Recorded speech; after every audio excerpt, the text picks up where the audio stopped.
PoorMan. So I got a fish story for you guys.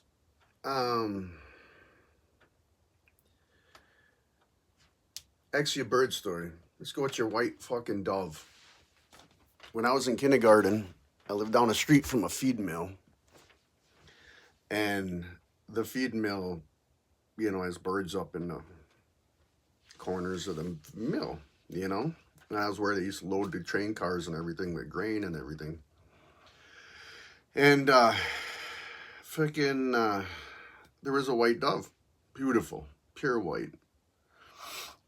And for days after kindergarten, I'd go over there and kind of fucking sit with that thing, And it trusted me. It just sat on its eggs, hung out way up in the corner, I don't know, 12 feet high or so, 15 feet up. Probably about 15 feet up or more. Well, about 15 feet up. And one day, these three kids, I don't know who they were. I don't know, maybe they were my classmates. Maybe it was from the school, probably older kids, fucking came there. And it was right next to the train tracks. So the train tracks were here, and then the building was here, and there was just kind of like a little granary here. The building is where they dumped the grain from the semis and then loaded onto the fucking train cars. But they're not always running. And sometimes it floods, and that was a swimming pool over there from the sewer. We just slammed the sewage and shit. Farm town. And the boys started grabbing rocks from the train tracks and fucking throwing them up at that bird, So then what happens? I grab a rock and throw it at the fucking bird. And when I want to hit something, I'll fucking hit it.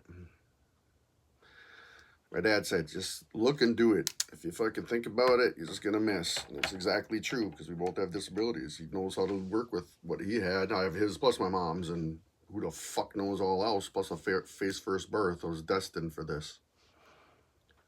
And so I hit that bird, and fucking thing just kind of looked at me like, what the hell, man?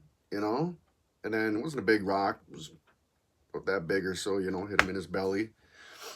And I think maybe, I don't know if it was that day or maybe 2 more days I went there, and them kids started following me and went over there and threw these rocks at that bird, and fucking bird took off, never came back. And almost the rest of kindergarten, I'd look up, just see that empty nest, if the babies are in there or not, or if it was going there at night and feeding them because those boys were coming. I don't know. Never seen the bird again. And then I got to learn about these fucking dove. Oh, Jesus woke up and see the dove. He's all crazy. Well, that happened to Jesus, motherfucker. It didn't happen to you. Worry about your own fucking story. But you want your stupid ass bird story? There's your fucking bird story. Your boyfriend, everything that leaves you, it ain't coming back.